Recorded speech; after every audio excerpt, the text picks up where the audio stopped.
Hello and welcome to Dyslexia Explored. I'm Darius Namdaran, your host with my co-host Jolie. Hi, good to see everyone again. Today we've got a podcast episode I have been looking forward to for months. We have got a young person who's come in to explain her dyslexia journey. She's in year 13 in the UK, in England. She's doing her A levels. And for all you Americans out there, those are the exams you need for getting into university or college, as you call it. She's currently doing business, media, and drama at A level, which is quite a lot of A levels to do.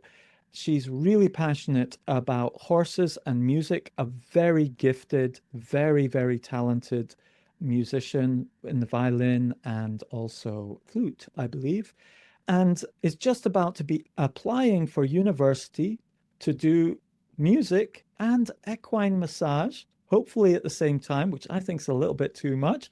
So I'd like to introduce you to Annie Golding. It is fantastic to have you on the pod. Yes, thank you for having me. Great to have you here, Annie. Thank you.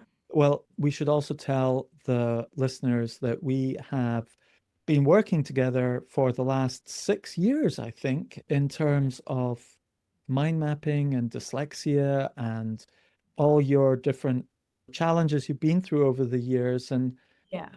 it's kind of like I've known you as a child, Oh, yeah. and Yeah. we've been sort of not done much together for the last couple of years. So this is the first time we've really sat down and talked, and now we're talking to you as an adult.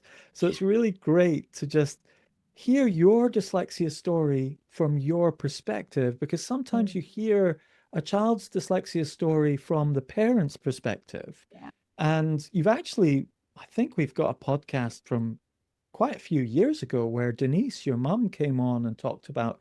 So it's going to be interesting, because if anybody's interested, they can go back to the previous episodes and see the backstory.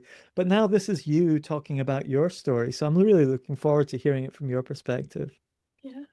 So what I like to ask people is, where did their dyslexia journey begin? It's like, what was life like before you learned about dyslexia? What was life like before you knew you had dyslexia? Well, I think this was when I was in Moden, really struggling to read anything, and music especially, because it all jumped around on the page and was here, there, and everywhere. I had coloured glasses, which helped a little bit, but then Mum got me tested for dyslexia, and that's when we figured out I had dyslexia.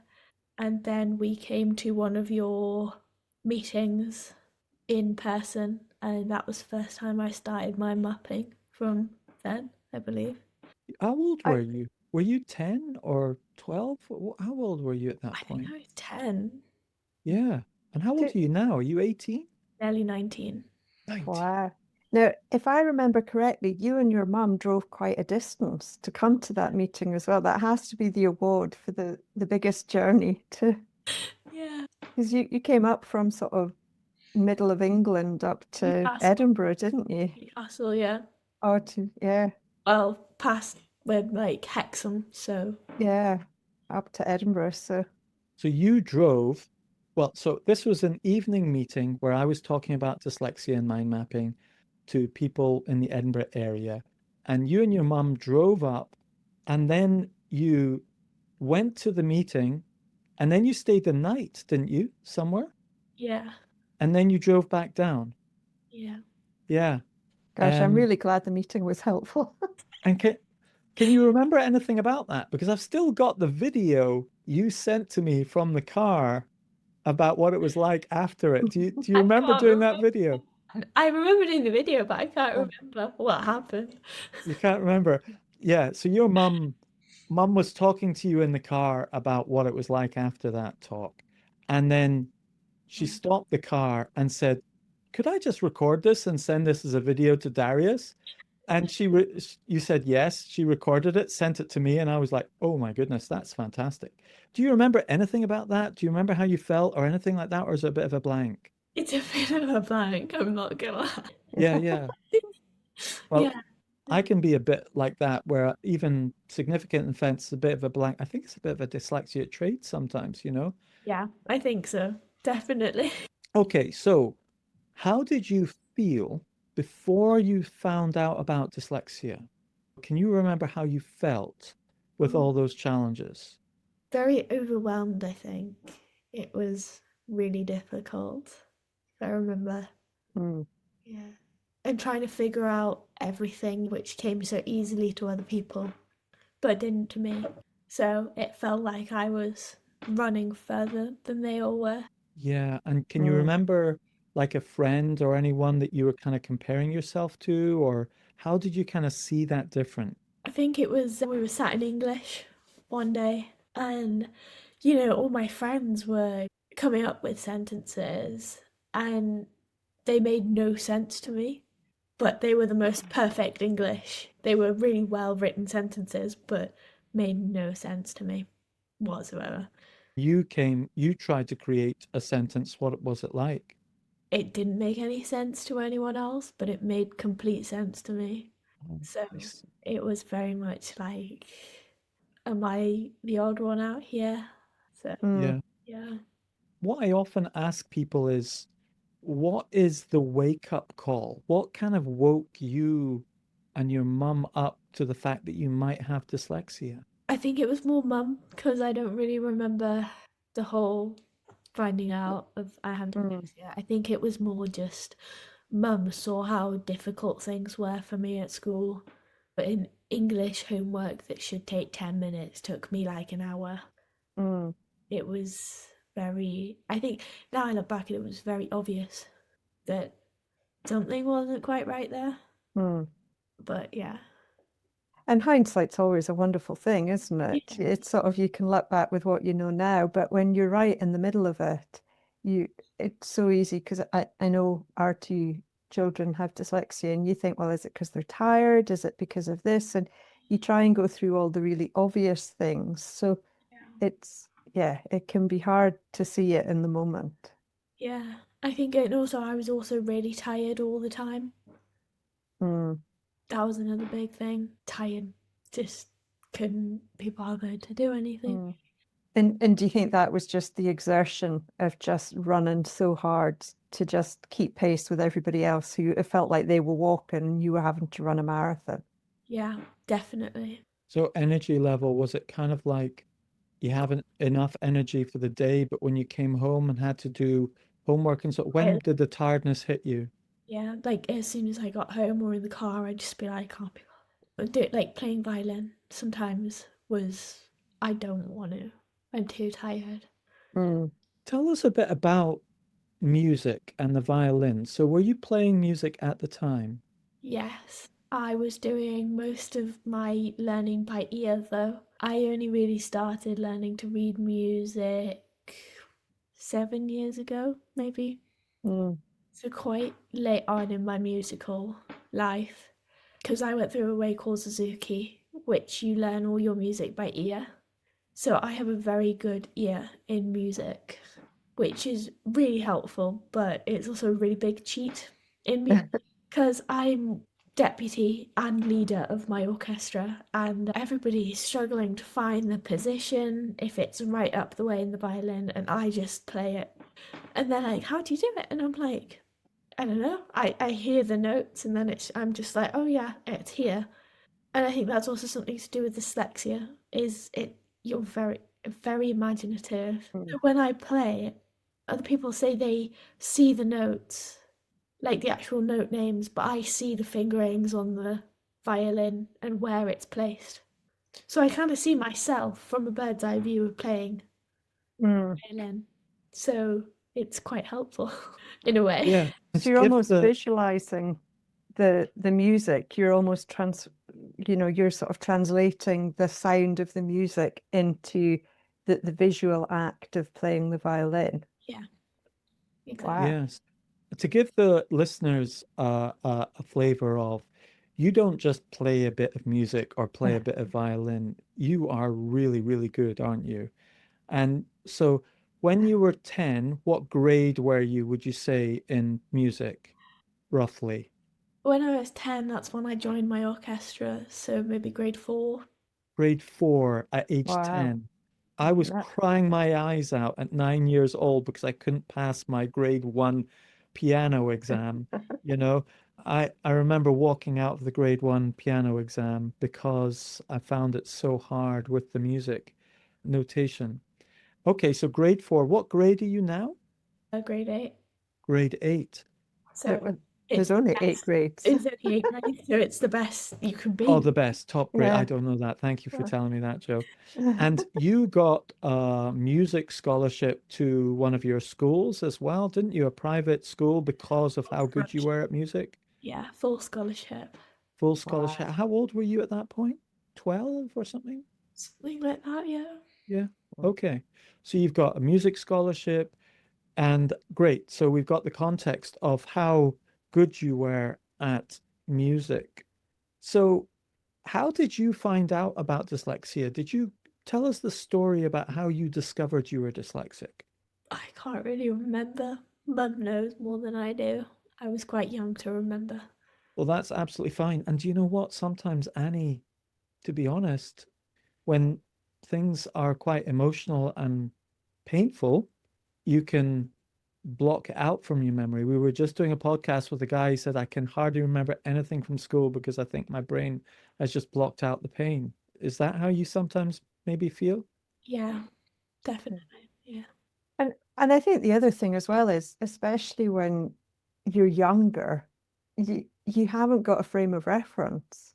Yeah. You know, how you are at 12 is your entire world, and it's quite hard to step back from it and be objective and say, oh, it's very different to someone else's world, or it's very different to where I should be. And sometimes that is the adult intervention. Sometimes it's a parent, or sometimes it's a teacher who sort of says, you've got some absolutely phenomenal strengths, but there's a couple of things that are more of a challenge than they should be. And in a sense, it's a relief to know that.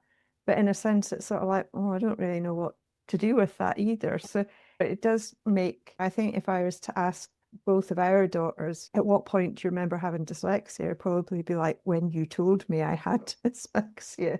So it's, To be honest, yeah. yeah. And I remember when you came up after that, you found out dyslexia. Your mum was really proactive, wasn't she? And is Denise there? Is she listening in? No. Okay. So it can just be between you and me, although this is going to be broadcast. But it's like, how did you feel about having a mum who was so proactive about dyslexia? Because it's not obvious that it's welcomed by a child all the time. Sometimes it's got pros and its cons. How did you feel? Do you remember? No. No. Okay. And so you came up, did that talk, and I know that was the first time you felt happy. Yeah. And that was the first time you felt actually I could do something about this and there was hope. Yeah, definitely.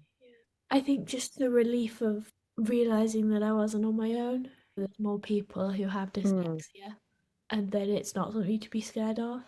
As hard as school might have been then, I think now that I look back at it, if I hadn't have figured out I was dyslexic, I wouldn't have got half the stuff that I have now. Like my extra time in my exams, a separate room, a reader, a scribe. And all my friends now ask me, what do you need a scribe for? I'm like, because sometimes as a dyslexic person, you can be really neat, but sometimes you just can't be. And I make my handwriting my priority, so I spend ages on just writing and making sure it's neat. And if it's not neat, I rip the page out and start again. But by having somebody do it for me, it stops me from letting my dyslexia brain take over and say, that's not good. It needs to be done again. Yes. So that perfectionism can actually be a block to you actually getting something out and done. Yeah. Now, sorry, Joe. Well, I was just going to say, one of the things that we speak to people a lot about is, where do you put your energy? And I'm thinking of you, Annie, with your music and with the horses, and how much energy having all of those extra assistances how much energy that's actually released for the things you're passionate about, because otherwise you'd still be putting that energy into exams and writing and all the things. And I think sometimes when you've got dyslexia or you've got anything in life, you think everybody else has got it easier, but actually everyone has to come up with life hacks somewhere, whether it's be organized or whether it's to remember where your keys are, or whether it's to learn how to write an essay, or sometimes it's to learn to not overthink and worry about things all the time. So does it feel that because you've had that knowledge has actually ended up being really helpful, so that it didn't become an energy drain? Because it sounded like your music actually has been something that's really given you joy and has carried you through. Yeah, well, every Friday I have orchestra, and you can always tell on a Friday night before orchestra starts, I'm exhausted. I can't be bothered. I don't want to do it. No, I don't want to play the stupid instrument. I don't care about it. I don't want to do it. Get to orchestra, see my orchestra friends, start playing with my friends, and it's just, I can feel my energy just go whoosh and straight back up. And everybody's like, you change. So everybody on a Friday is like, it's like, we can't be bothered, we don't want to play our instruments. And then we all of us batteries just get pushed right back up. And it's just like, everybody's like, it's so good. And then we're all so hyper that everybody's like, how much sugar have you guys had? Like, we haven't had any, we're just happy. And like before a concert, it's usually we have like 5 hours of straight rehearsal the day of the concert, and then we have a 2-hour break, and then it's the concert. And most normal people would be, oh yeah, I'm not doing the concert, it's too tiring. But you know, as soon as we finish, we go out, have some food, and then we come back, get changed. The girls, we do our makeup, the boys put tuxes on, and then they're like, how do we do our ties? We can't do our ties and whatnot. So the girls are helping the boys put their ties on, and we're all just like stood around talking, and the vibes are amazing. And that's another point where you can feel your energy levels going back up. So yeah, the last concert I had was the Leavers concert for my orchestra, for all my friends who have now gone on to uni. But before that concert, I was really upset. Somebody had knocked into my violin, and all my strings came off my violin. All the strings came off, the bridge fell over. So I was in a panic. I had mascara running down my face. The conductor came in and said, what are you three doing? And then I turned around and he's like, okay, what's happening? What's going on, guys? And my friend was like, somebody knocked into my violin. And he was like, oh no, why? What's happened? Show me the violin. Showed him my violin, no strings. It's not a violin, it's just a piece of wood at this point. And so anyway, one of my friends put all my strings back on. My other friend, this is a guy, they were both guys I might add, started doing my makeup and said, right, come on, we need to do this, get it going. And then all three of us went on, and it was the best concert, because even though it went off to a terrible start, and my dyslexic brain was like, oh my god, this is going to go so badly. I thought of everything that could go wrong during the concert. And when you're in the moment, everything that does go wrong, I laugh about it now, because like my violin kept going out of tune. So we were just like halfway through the concert, and all you heard was a really dead A. So in between each symphony, he stopped and let me tune my violin, and then we played again, and then we stopped so I could tune. And in that moment, you're like, oh god, I have to do it really quickly, but then you realise you don't have to. It's fine. It's our show, no matter what, really, and that it's nothing to get scared about, really. And I suppose that's another way my energy levels come up. Like after a concert, we finish at 11 o'clock at night, 11:30, and I'm buzzing on the way home. Bearing in mind my orchestra is in Teesside, so it takes us an hour and a half to get home. So and I'm still buzzing when I get home that I can hardly sleep, because thinking about how amazing the concert was, the music, and just like, it never gets old. Yeah. And it's sad to say, but it's my last year in my orchestra before I go off to uni. So it's going to be a really sad Leavers concert. But yeah, another way my energy kind of gets restored, especially when Yeah. you had a bad week with schoolwork and stuff. Always coming to orchestra or playing my violin is just an immediate battery recharge. And I don't feel myself until I've played with my orchestra. The only time you'll see me be me is in TVYO and just completely absorbing myself in the music and with my friends. So ultimately, they're not really friends. We're more like a second family. Everybody looks after everyone. And there's a few other people in my orchestra with dyslexia. And they always say it's so draining, the weeks and the schoolwork. Yeah, because they're doing A levels as well. They're in the same year as me, but different schools. And they're all just like, I didn't want to come tonight. It's going to be so bad. This can go wrong. And I'm like, let's just sit down and see what the night does, shall we? But it's always, we're all hyper a break. And then afterwards, it's just like, we're like different people, really. You know? Yeah. And I mean, it's just absolutely wonderful to hear about having something that brings so much joy and actually playing to your strength. I mean, I'm not trying to make a pun on the whole playing thing, but really playing to your strengths and finding that thing in life that brings you joy. And I suppose for other people who might be listening at a similar life stage, it's that you could spend all of your energy putting your time and effort into the stuff that feels like it needs your time and energy, but it's not joyful. Yeah. But actually, the boost that you must get for the rest of the week from that energy sort of carries you through, as opposed to if you got to the end of a Friday night and didn't have that, you could imagine the week sort of declining week on week. So with me, another thing is headphones. So we'll be in class, everybody's typing away on computers or writing, and I'll just have my headphones on and I'll be playing. I can be playing the most random stuff in lessons, like rock music, and then the next song will be classical. And all that's kind of like, I just get on with work. And if I don't have my headphones, I can get on with a little bit of work, not much, maybe a paragraph, and that's about it. With my headphones, pages get done. And it's just the music in itself. I feel it.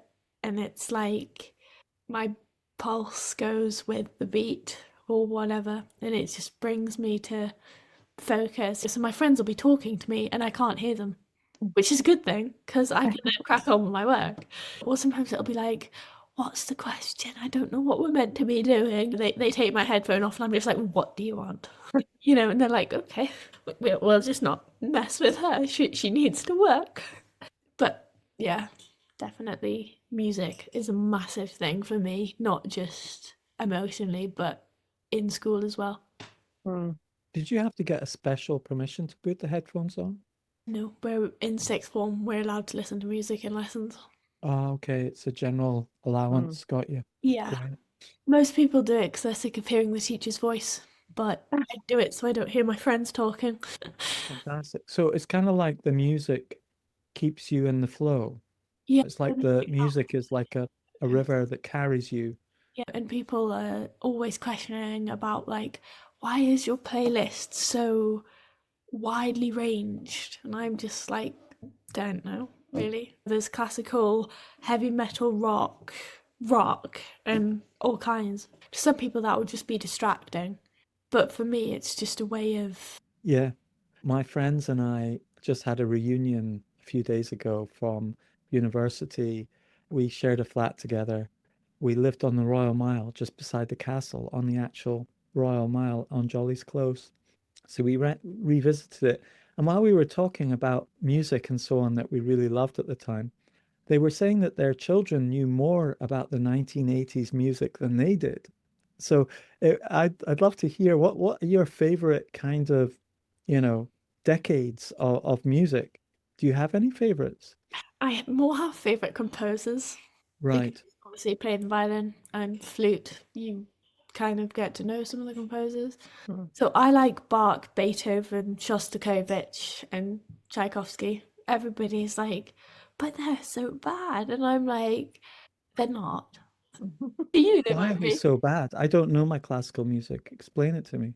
Well, basically, each instrument player has a very, very much preferred conductor or like composer because of the how much they get of the rhythm. Mm. But obviously, as a violin player, we get all the fun stuff. So it's always we always get the rhythm, the high notes. We get priority basically. But like some of my really good friends are brass players, and they're like, we have 42 bars of rest. Oh. And they're like, how many bars do you have? One. Just one in the entire piece. Right. They're like, what? Why? It's just so unfair. And I'm like, I don't know. You know, for me, I've got a favourite symphony as well, which is Symphony Number 5 by Shostakovich, because it's got the best violin solo and it's just amazing. It's an amazing piece because you can really relate to it as well. You can Right. feel Well, the music. we'll put the link to that in the show notes Yeah. to Spotify or whatever. I'll make Yeah, sure I and people listen to can have that, a Annie. listen. Tell us which one. We'll find it and put it in the show Yeah. notes. So, music is really important to you. And I remember going back to when you were younger. I think you were about 13, 14, Possibly. and it was time for you to learn to read music. And there's a hard limit on how much you can get away with learning by ear and playing music by ear before you can't go up the grade levels unless you pass a music reading exam.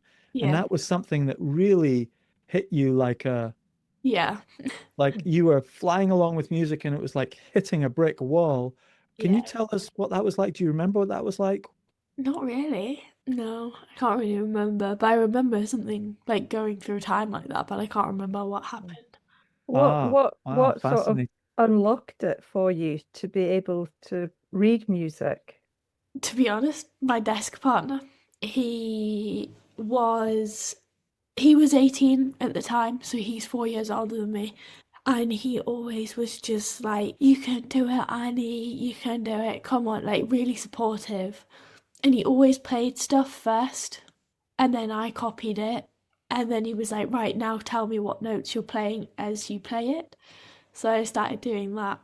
And then I moved to my desk partner who we got along amazing. So I moved next to Gregor and he's a really good violin player and he's one of my best mates now. And he was great with music. He could read music. You give him a symphony and he can read it like that. You give me a symphony, I can't read it. But if you give me and Gregor an unseen piece, he plays it, I can copy exactly what he's done. But then everybody's like, you're both so different. How do you work so well together? And we're just like, well, she listens and I play. So kind of like how you're having a two-sided conversation. Someone listens, somebody plays. Mm. Somebody listens, somebody plays. It's kind of like that with us. Just So very easy. And the sound that we create together is amazing. Like our conductor made him leader and me deputy. And the sounds that we came up with in orchestra and some of the solos that we did together in orchestra were like, I don't know how to explain it, but they were just, my family explained them as magical. They were like, it wasn't like there was two of us. We almost became one player, but on two violins. Like we sounded like we were one violin because we yeah. could create that sound to be perfect with each other. Mm. So he was kind of like a reader to you. You know how someone you get to read out words to you, so Yeah. you hear the sound of the words and you understand the words. He was kind of like playing or reading out the Yeah. music with his violin to you so you could hear it because you He was couldn't the read it eyes, I was yourself. the ears. Right. Yeah, And so then it was great. what did you bring to that? Because you described what you brought to that relationship, but is there anything in your skill set that you brought that he didn't have? I was really good with rhythm and complicated rhythms. Like it'll come to simple, absolutely simple music, like easy notes, easy this, that, the other. I can't play that. because my brain just says, oh, I can't bother to count this. But as soon as it comes to the hard stuff, all the way up here, absolutely fine. Like, he really struggled with the rhythms, and I didn't so much with the harder stuff. So it was like easy stuff I couldn't get. The harder stuff, easy. So you kind of carried him through the rhythms because he could kind of copy you on the rhythms and you could copy him on the musical notes. Yeah. It Wow. was almost It was like we were like, people sometimes say desk partners are just two people sat next to each other, but desk partners are more than that. You have to be able to listen to each other. And people say sometimes it's one of the most hardest thing in orchestra is having a desk partner, because in some orchestra pieces you have to split in the lines. So the person on the outside will play the top line and the person on the inside plays the bottom. And some people say, oh, but you have to listen to your desk partner, blah, blah, blah. You have to play the same as them. No, you don't. You can, if something's up an octave, you can play it the octave below. It's just that kind of balance of figuring out how much you can do with your desk partner and how flexible you guys can work together. And so actually, quite often when we speak to people with dyslexia, they'll say they listen to podcasts anywhere between sort of 2 and 4 or 5 times the speed to actually be able to process the information.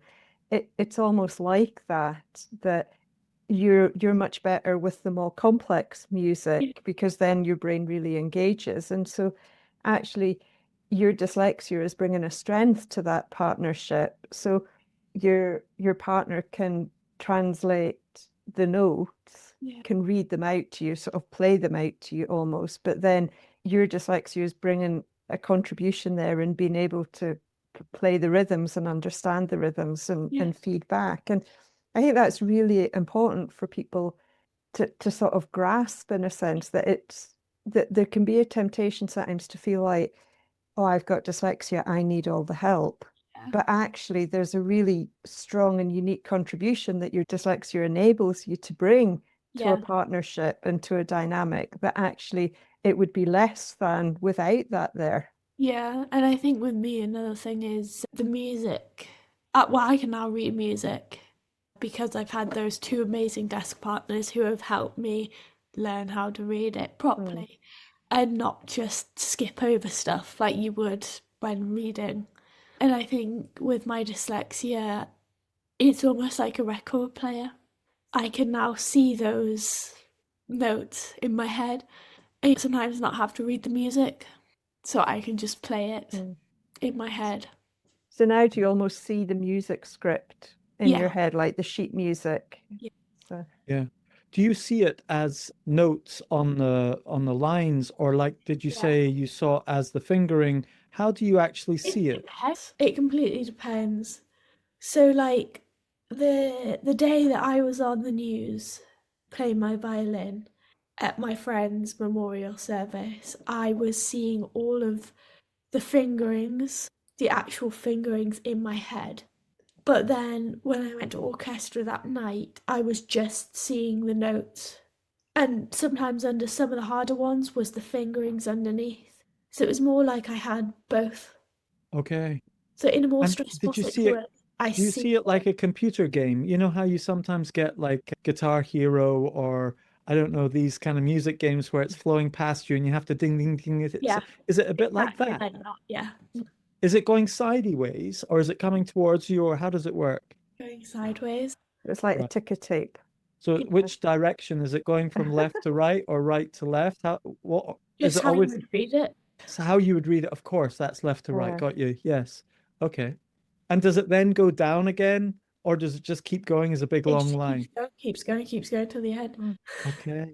Fantastic. I mean, what an absolutely fabulously brilliant brain to be able to do that and see all of those things when you're hearing the music as well.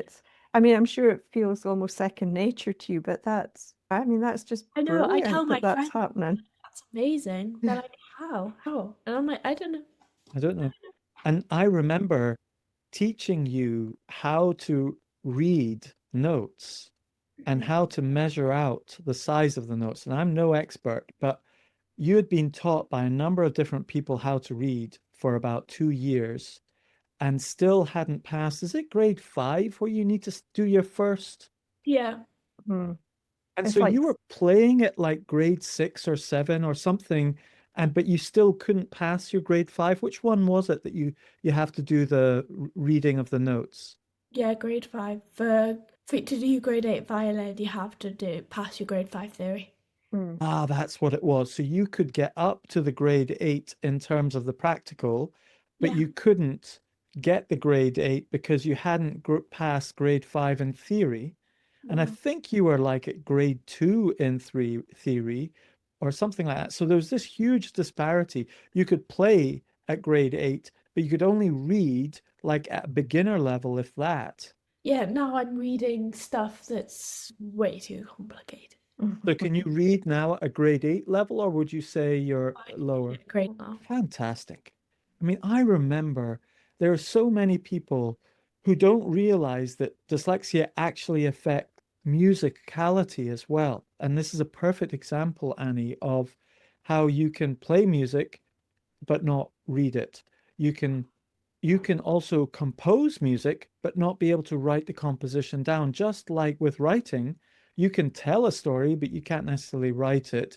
You can hear a story and understand it but not necessarily read it so easily. Exactly the same thing is happening with music. Yeah. It's amazing. Yeah. It's And weird. now, It freaks my friends out. It's quite funny. But to me, it's normal. It's completely normal. But to them, it's really, really strange. the fact that you can see the music. Yeah, and the fact that they play something and I can copy it. Ah, right. I Something quite how complex, and you can copy it immediately, sort of thing. Hey, pretty Annie, do you yeah. think, how would you feel if I put you on the spot and asked you to play as a spot of music? Oh no. No? No? It's that neither of them are tuned. Okay, I see. Okay.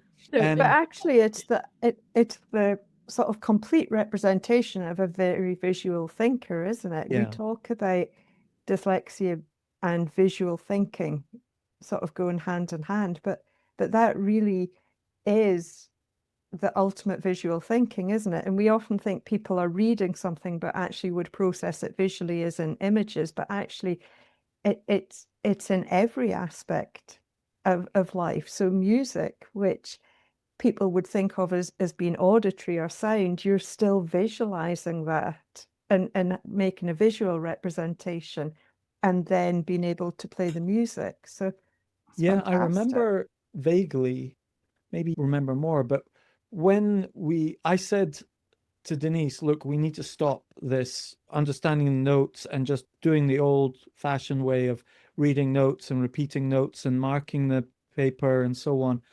We need to find a visual way of doing it. And we ended up having like a house, and you tried to imagine where the high notes were in relation to the house and so on. You went to that lady down south in England, in London, didn't you, for a while? And she helped you. It wasn't perfect, but you started doing that kind of, and you started to assist, didn't you? Do you remember that? Yeah. What was that like, and how did that help you? She was when I stayed with the lady. Yes, you did that kind of camps and stuff like that, and She basically said to me, she's never going to be a violin player. oh, Ever. really? She's never going to be a violin player. Because my Wow. theory was that appalling that no musician can play without the theory. But I proved her wrong. Oh, wow, yeah. Wow. Yes, you certainly have, because at that stage you were hardly reading grade 2. Your mum was kind of desperate at that point because she was like, Annie's grade 8 playing, she's in the orchestra and so on, but she can't progress unless she meets these Yeah. rules for the grade 5, or, well, you were grade 2 theory at that point, grade 3 if you were lucky. And then now you're up. Have you actually got grade 8 theory now? Do you No, go that far? How I does it haven't. go work? I haven't done my grade 5, but I need to for uni.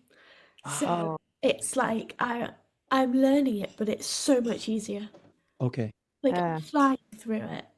Great. It's Brilliant. Great. So what are your university plans? What are you hoping to go on and do? hopefully music, I think. Not sure. Or maybe something with horses. Yeah, because this is the other big passion, isn't it? We've not almost touched on the horses yet. Tell us all about that. Well, I started horse riding just after COVID again. I rode when I was tiny. It's just a fun hobby. But I was up at a yard. I used to go there every weekend, help out, groom, ride. And then I started having trouble in school with bullying. So I asked my boss if I could go and ride because it helps me calm down when I'm with horses. And she saw me when I came into the yard. I was tense. I wasn't me. I was very quick-worded answers, one-worded answers. That's all she could get from me. 20 minutes later, once I'd been with my favourite horse, completely different person. Horse riding's a big part of my life. And then I went to a different yard and this is where I fell in love with ex-race horses. Oh, wow. Everybody is like, yeah, oh, ex-racers, they're so unpredictable, they're really angry and blah, blah, blah. But this one horse in particular, Rodney, he was my favourite. I loved Rodney to pieces. And one day we got a new horse. He was a big black ex-race horse and he got put in the field. We didn't know he was there until one of the girls screamed and said, "There's a massive horse in the field, whose horse is it?" Anyway, I came running down and I didn't have my hat on. This girl was terrified to go in the field. She wouldn't go in the field, so I went in. And this big black horse started bombing towards me, and I kind of just stood there. I just didn't do anything. I just stood there and let him come towards me. And Rodney stood in front of me and protected me, and this big horse came and body slammed into Rodney. Like, he wasn't going to stop, so I would have been squashed against the gate. But just that feeling of like, oh, what's going to happen? But this horse, bless him, he was terrified. He was covered head to toe, open wounds, Oh, wow. like whip marks. He'd been ripped everywhere. And my boss was like, "You seem to have met the new horse. You guys kind of had the same attitude. You fancy working with him?" I was like, "Okay, if you want me to." I had to retrain him in everything from simple things like getting touched and stroked is okay, from putting a fly mask on his face, because we found out he had a plastic bag on his face that blew from the audience when he was racing, that covered his eyes, and all he heard was the rustling. And obviously with a fly mask they have plastic bits over their ears, so he heard the same rustling sound. So I taught him it was okay to have a fly mask on. And the first time he got his shoes done, he broke 3 head collars, which isn't great. That's not what you want your horses doing, because head collars are expensive. But eventually my boss was just like, "Don't put a head collar on him.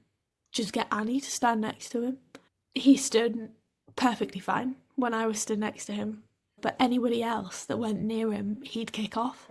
Really, so it kind of took me and my friend. I started working my friend with him, and it was a really amazing transformation, because he was from a really timid horse to, we turned him into a show jumper. So he's now a show jumping horse and he competes. And he also went back on the track. So he does both now. Fantastic. Wow. It's What kind of time period did you do that over, Annie? 7 months, I think. Wow. I went pretty much every day. I always arrived early before any of the other girls. I'd have an hour and a half of one-on-one time with him. So we really, really built up a strong connection. Yeah. And yeah, it was amazing to see. Everybody was like, "Oh, he's going to be such an ugly horse. You know, those scars are going to stay there forever." The ones that we were really worried about were the ones on his face, because they were really deep. You know, all the other girls freaked out because, "Oh, they're so open. It's disgusting." I'm like, "Well, he can't help it, can he?" and he can't clean them. He can't put cream on them. So I did, and as soon as they'd all healed, he looked healthy. He was absolutely stunning. His coat all changed colour, so changed from a really dull black to brown and black. He was absolutely amazing. And that was another way of me coping. I put all my energy into helping this. And then when Rodney had his injury, again, I helped him. Everybody was like, oh, that's disgusting. His legs to open to the bone kind of thing. Oh, tell us about Rodney having his injury because I forgot about that. Yeah. What happened? So Rodney was your favorite horse originally, Rodney was my favourite. and then what happened to him? He had a accident in the arena where basically he shouldn't have been ridden, but somebody decided to go against what I said and take him out and ride him. And he was really injured. We thought, oh, it's going to take a few weeks to heal, but then the vet came out and said, no, he's going to have to be put down. And I said, listen, can we not put him down, please? Because I know he'll get better. So it took a lot of convincing, but she was like, okay, fine. It took a lot of medications, a lot of bandages, a lot of bruises and bite marks and kick marks on all of us. But he got better, and it was a great recovery for him. He is now jumping again, which he absolutely loved doing. So it was kind of like everybody lost hope in him because of how bad it was, but I said no. I said no, he'll be fine. He'll make it through. He's a strong boy. He can do it. And everybody was just like, why do you have so much belief in this horse? It's just a horse. And I'm like, he's not just a horse though. He's like one of my best friends. Like, I always rode Rodney on hacks. I went out with my friend on a hack once and I didn't feel great. And I felt really dizzy, and Rodney could tell that, and he stopped. He just stopped. I didn't tell him to stop. Nobody told him to stop. He just stopped. But just like me, he gets really scared of the most random things. So there was a pigeon in the bush. It took off. So he went that way, and I went that way. Oh. And everybody expected him to just leave, but no, he came and he checked on me, he nudged me. He was like, are you okay? Kind of thing. And sometimes when I'd have panic attacks, I'd sit in his stable, and sometimes I'd be crying, and he'd have his head in between my legs and my chest, and he'd just hold his head there and let me hug his head, which everybody's like, horses are really dumb animals. They're not. They're more intelligent than people think they are. And they take good care of themselves as well. They know people are good or if people aren't good. And yeah, something for me is always riding always helps. Yeah. I couldn't ride for a long time because of my knees. And I didn't ride all of last year. From October to this October, I hadn't ridden in ages. And I said I really need to go riding. So I messaged my boss halfway through a school day and I said, is there any chance I could ride on Saturday? Yeah, of course, honey. Just come down. We'll stick you on a horse. I was like, okay, great. Went down. It was the most painful thing for me. My knees were just not having it. And I was in a lot of pain. And we figured out what all the pain is, which is really good. So I ruptured all of my cartilage in my right knee. So I have no support in my knee whatsoever. But even with that, I'm still riding. It still helps me. Even though I'm dealing with physical damage, I still need to ride to keep me mentally sane. Yes. And I think it would be, you talked about the anxiety. So in a way, could you say that Rodney rescued you? Yeah. And then you did it for him? Yeah. Yeah. How did he rescue you? Like, it's nice to see you in this happy place of the stable, but during the day, the other part of your life wasn't so happy at the time, was it? And it'd be interesting to see the contrast. What was actually happening at the time? How are you feeling? Tell us about if you feel okay telling us about the anxiety and so on. Kind of got to a point where I didn't really want to be here anymore, really struggling with school. And the only people I spoke to were my boyfriend at the time and his friends. I cut all of my friends off. I didn't speak to any of them. Even my really, really good friends, didn't speak to them. All of year 12, nothing. They didn't hear anything from me. They saw me around school and that was it. I didn't hang out with them, nothing. And one day my anxiety got too bad, so I called Mum and I said I need to go to the yard. Like right now, I need to go to the yard. And I called my boss and I said, listen, I'm coming to the yard. And she was like, okay, that's fine. I'll see you in half an hour. Got to the yard, didn't speak to anyone. First thing I did was go and sit in Rodney's stable and cry. And he wasn't scared, he wasn't bothered. He just came over and put his head in my lap while I cried. And then I just started grooming him. And I felt with each stroke, I felt the anxiety go away with each stroke. And it was just like amazing to see myself go from so dull to I'm okay. I'm with Rodney. I'm safe. Yeah. And so horses saved me, especially Rodney and Jad. But yeah, and definitely my friends at the yard as well. They started to pick up on I wasn't doing too great, and they've all been nothing but supportive, which has been amazing for me. So people are like, but you guys, there's all such a big age gap between you. We go from 14 to 22. Yeah. We don't care. We're all there for the same reason, because we love horses, or some of us have anxiety problems, and we all don't judge each other. There is no judgment between any of us. And it's nice to have that feeling and that group of people who aren't part of school.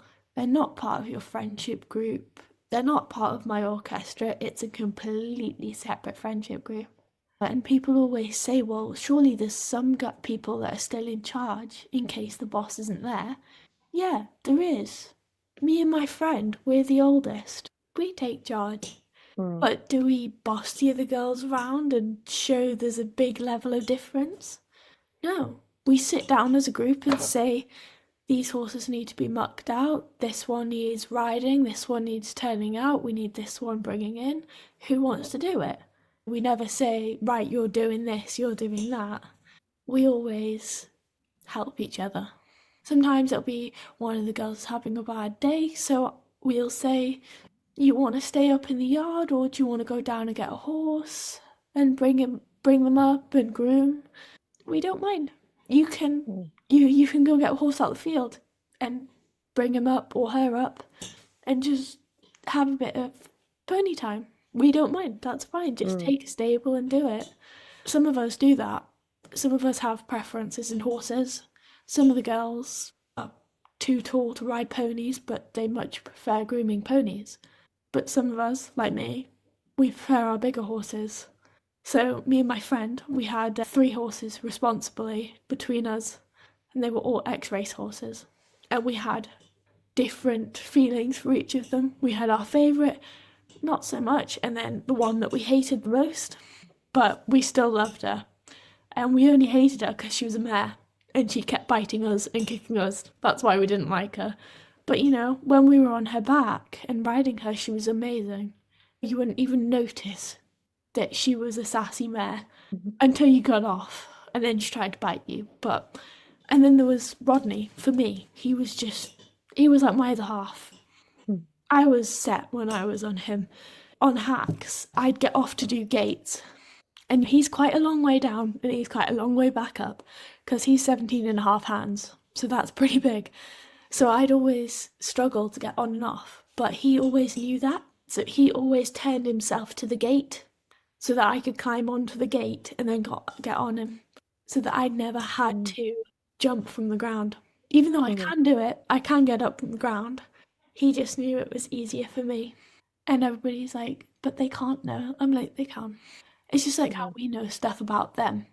Yeah. They know stuff about us. So they know stuff that we don't. Like, they know if there's danger coming ahead, because their ears go back and whatnot. And everybody's like, you don't need to listen to your horse's emotions when you're riding. I say opposite. You do. Because the amount of times Rodney has saved me and the rest of our hack from getting into a huge accident because electric cars, they come round the corners quickly. All the horses sense that before we even saw the car or heard it. Mm. So it was like, whoa, they came up quick. But it didn't startle the horses, but it startled us. Mm. So it was very interesting to watch people go from nervous people to when they're on horseback to be the most chatty people you've ever seen. Like, none of us stop talking when we ride. We just go on and on for hours. And people are like, how do you not run out of energy? And we're like, this is one of our ways of getting our energy back. And it sounds like that's being, because actually you said the same thing about the orchestra as well. And it's, as much as we can encourage people and we can say that there's support out there, school has been a real drain on your energy and a drain on your mental health and has caused a lot of anxiety. But actually, you found a way through. And it was just that encouragement for everybody listening here that there are ways to get through. There are things to find where you've obviously just completely come alive. You come alive at orchestra, you come alive with the horses, and actually it fills that deep well of joy inside that actually gives you the resilience to sort of go back into the bits that aren't so easy. So it sounds like music and horses have really kind of been your salvation through your teenage years. Yeah, definitely. Like, my boyfriend at the time, he saw me in my worst times, and one time he had to take me to the yard because I couldn't. I was crying. The panic attacks were coming one after another. The schoolwork was too much. I couldn't do it. It was a simple task for drama. Create a stage plan. That's all it was. But I was like, I can't do it. It's too hard. It wasn't too hard. I was just too drained. I went to the yard. He saw me go from grumpy, can't do it, to I'm fine. Let's do it. Like, and crack on with it. And he was like, it's one of the most amazing things I've ever seen. Like, I can see you be so upset to then change and be calm and you. And I see a side of you that I've never seen before. And it's a very calm, relaxed, you're not stressed. Because I stress a lot. Too much, some would say. But yeah, he was like, it's amazing. It's just amazing. Like, yeah. So you could then go back and do that stage plan after that? Yeah. And was it easy after that? Straightforward? 10 minutes. Okay. But whereas before I was just sat there like, what do I do? How long do you think you spent stressing over it? Like an hour and a half. Like, way too long. Yeah. And then how long did you spend in the yard? Half an hour. Really? Wow. It just shows, doesn't it, that sometimes we're trying to be really efficient by just saying, oh, just push on. But sometimes if you go and switch to do something that gives you energy, then you use that energy for something that's really challenging and you flick between the two. Have you started to do that kind of more intentionally rather than reactively? Yeah, like at the moment, we've got horses down in the field next to our house. So I'll be sat doing my work, maybe sat 2, 3 hours, and I'm just like, I need a break. I'll take the dog on a walk, go see the horses, come back, and I'll do another hour. Easy stuff. But whereas before I would have been like, I can't do any more. Yeah. But And again, with them, just seeing horses. It's not in particular horses, it's just horses for me any in horses, general. yes. It is a complete battery recharge. That's kind of like golf for me right now. Yeah. So Really? Do you play golf, Darius? I play a little bit of golf, Joe. I do, yeah. So do you do that with music as well? Do you kind of stop and play some music to recharge? Do you use that intentionally to do Not that? as much, but it's usually my headphones kind of music that helps. I've got you. Right. So just the hearing of music. So you've kind of, I'm just trying to think about what the listener might take away from hearing this is that you've kind of stumbled across these strategies that have just, oh, this has worked for me. Oh, that's worked for me. And you've kind of now intentionally said, right, I actually need to go to the stables to sort this emotion or energy levels. Yeah. And then instead of playing the music actually yourself on the violin, actually playing it to you while you're Yeah. working, these are all kind Mm. of ways of using your strength to get you through things that you would find challenging. Yeah, exactly. And I think the other thing that I heard from what you said, Annie, is other people don't always get it. So your friends don't necessarily get the music you're listening to, and other friends might not get that horses can actually be a reciprocal relationship, but actually the joy and the comfort and the sort of calm that both of those things bring isn't contingent on other people understanding them. It's just about what works for you. So for people listening, it's that encouragement really to say, if it's music, if it's horses, if it's, for me, it's swimming in the sea, which I can't get Darius to do for love nor money. For Darius, it's golf, and I've never swung a golf club. But whatever it is, that thing that just gives your brain a moment to reset while sort of filling up your resilience Yeah. is it. If it works for you, then, and it's not illegal or hurting anyone, I suppose No, I I should put know, that yeah. disclaimer in there, then go for it. Another one for me that I've just started is boxing. Oh, Oh really? wow, gosh, completely different again. Like completely different again. So I box every Wednesday morning at 9 o'clock. Every Wednesday morning, I go to a boxing coach. And, you know, she says, for like, not to be like that kind of person, but for a girl, you're incredibly strong. And I'm like, in what way? She's like, some of your punches are a bit cunningly strong. That she's like, let's not use hands as weapons, but you know, the boxing is another way for me to discard some of the stress and anxiety in a more physical way. Right. Instead, What got you into that? What made you think I'll go boxing? That'll Yeah. help. well, I was at the gym one day and with my mum, and we were having a session because we usually go to the gym on a Thursday night, which is a group session with one lady, and she said, "Oh, Annie, I've got a one-to-one tomorrow morning. Do you want to come along?" And I was like, "Okay, go on then." Anyway, she was like, "Do you want to try boxing?" And I was like, "Sure, why not?" So I tried boxing, and yeah, now I can't imagine my life without it, to be honest.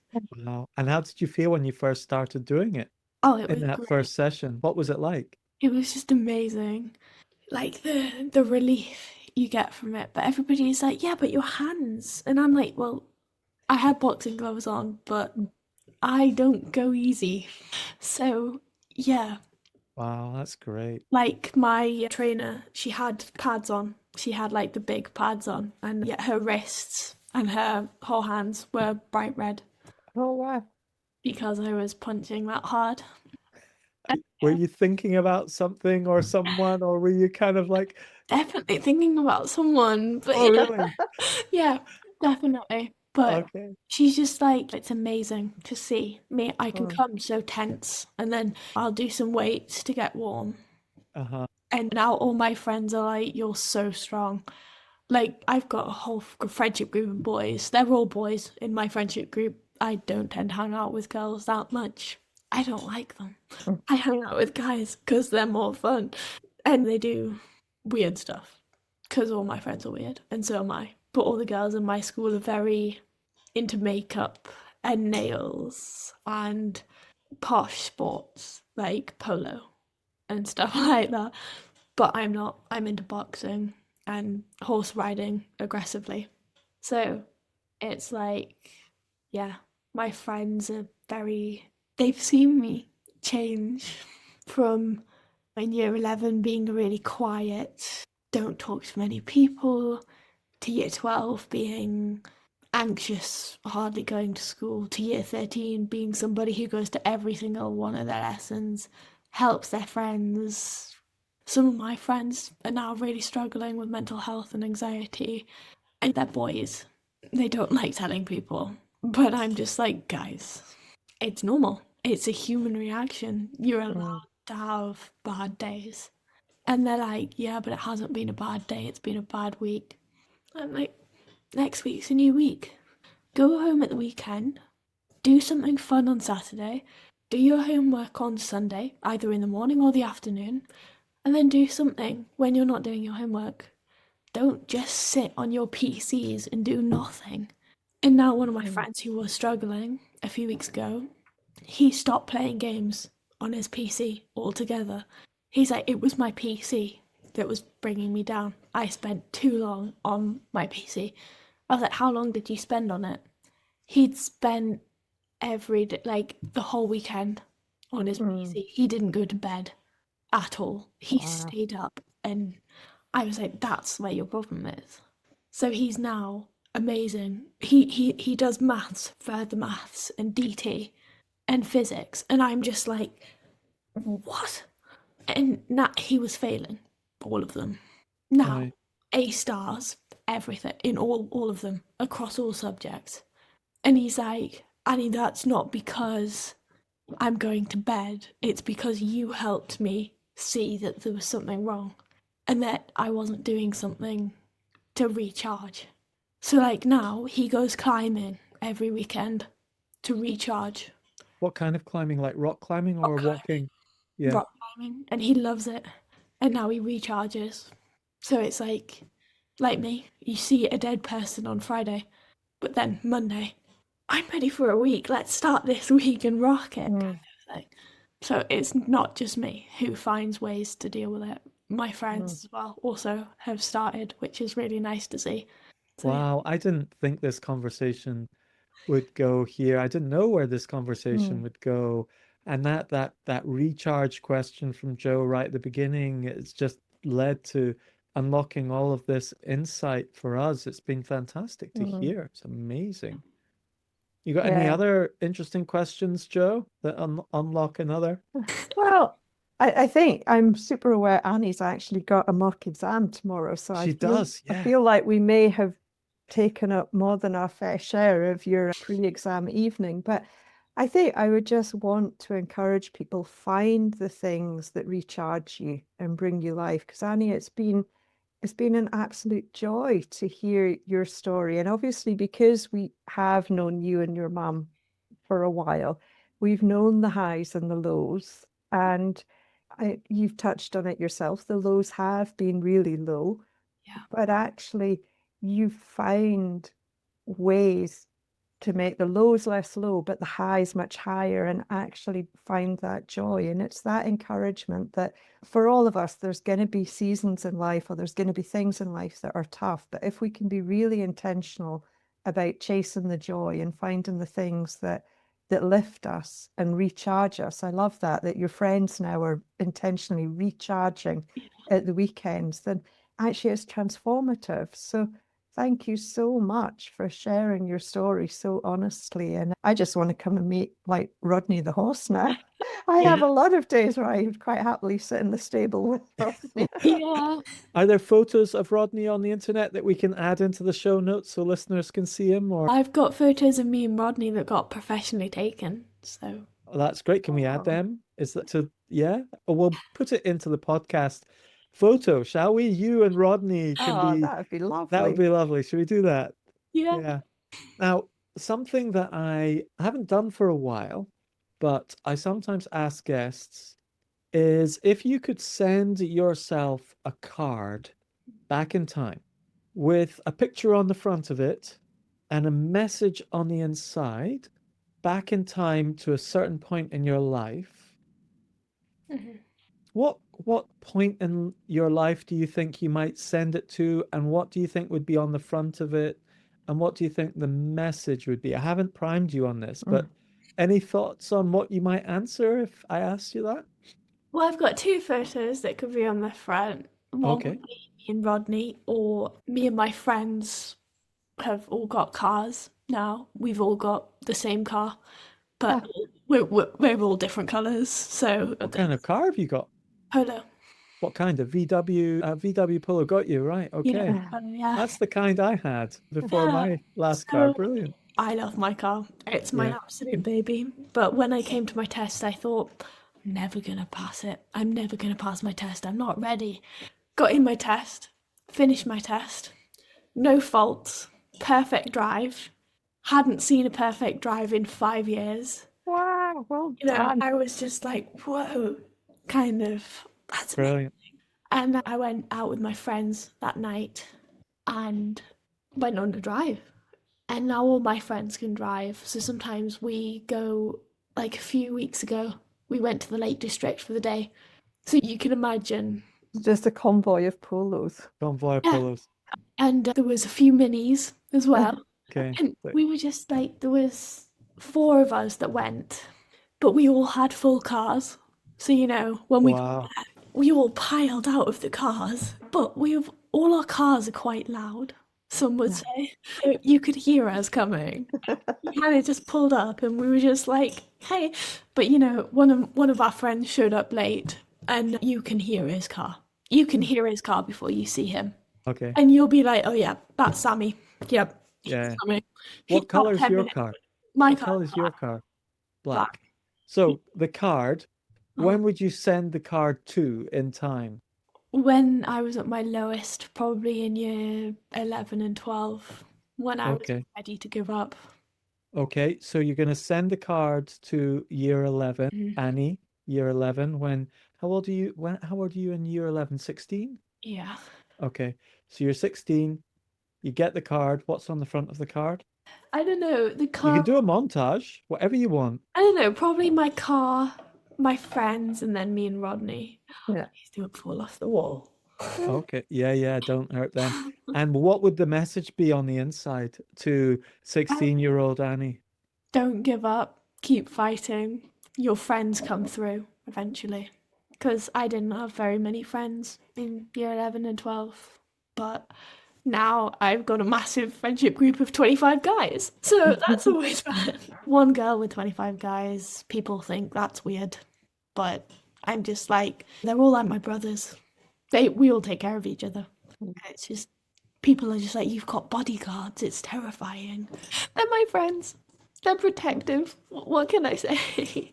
But Do you yeah, think that's maybe why you've gone to have so many, have that kind of feeling of protection in a way because you felt yeah, vulnerable before and maybe you felt secure with the horses, you yeah, felt secure within the orchestra, and you feel secure in this army of friends? yeah, yeah. I mean, everybody's kind of a bit judgmental, but we all like the same things, which are cars. So we all have the similar topic. So Like you're my you're a holiday. petrol head. You're a petrol head. You're a boxer. You're a classical violinist in the orchestra, and you're a show. You do show jumping and riding and So sort of hacking, equestrian. equestrian. Wow. Yeah, like I helped my friend fix his car in the summer holidays. I spent days at his house and we were Mm. fixing his car because he's got a Defender and it Mm. was really bashed up. But we Okay. fixed the entire thing, put a So camper in the back and everything. And it's we like, could talk more and more, Annie. This has just been Mm. fantastic. I just need to finish it off with moving forwards. We thought about forward. You want to do potentially equine massage next, fixing horses, or music, or both. I think doing both, that's quite a tall ask. yeah, Do you think you could do both? Music yeah. degree and equine massage? Because the equine massage course is only 4 months if you have your BHS stages 1 and 2, I think. Mm. I remember how hard we worked to make sure you got your GCSE English and biology. Do you need that for the equine massage? No. No, okay. Yeah. So, yeah, great. Annie, this has been fantastic. Any final kind of thoughts or words or messages you might have? Because this is the kind of podcast episode that a mother might play to a young Annie who's maybe feeling similar to the year 11 Annie or maybe the 10-year-old Annie. What sort of, if you were speaking to one of them, what would you say? Again, just don't give up. life is so worth it at the end of the day. And the lows are going to be low, but the highs are highs. And I didn't have many friends, but now I have amazing friends. And I wouldn't have thought I would have such amazing friends in year 11. I thought she's never going to have friends. Now I've got an amazing group that's not just supportive, but is always there for me, night or day. And I'm there for them. And your friends always come later in life. They come when you need them the most, which mine definitely did. And I'm thankful they came when they did. Both human and four-legged. Yeah, Yeah, human and four-legged. Human and horse. Brilliant. brilliant.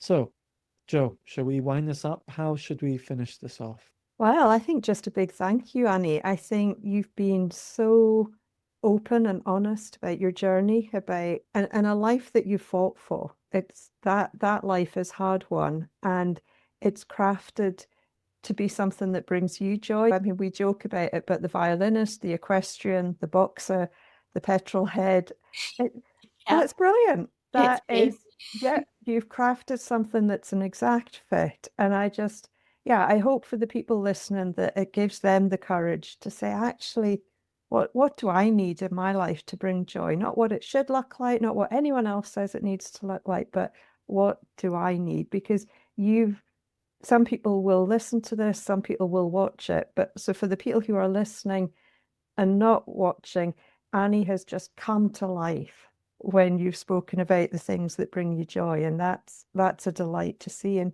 that's really what all of us want and need in life. So thank you for sharing so honestly to encourage everybody else. We're really grateful for that. So thank you.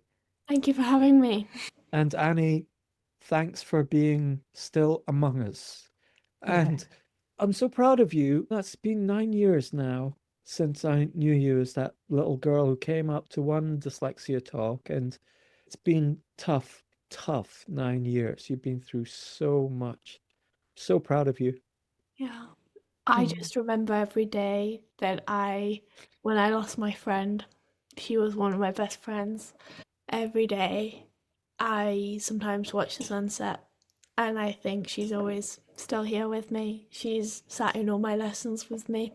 I never thought I'd get into sixth form and do what we discussed we'd do together, but I've managed to do it and I'm nearly finished. And I know she would be proud of me that I haven't given up and that I'm still fighting for what I want and not for what other people want for me, but for what I want in my life. Should we do a shout out to her? Yeah. She was an amazing friend. What was her name? Holly. Holly. Okay. On that note, thank you, Annie. Yeah. Thank you. Thank you. Goodbye.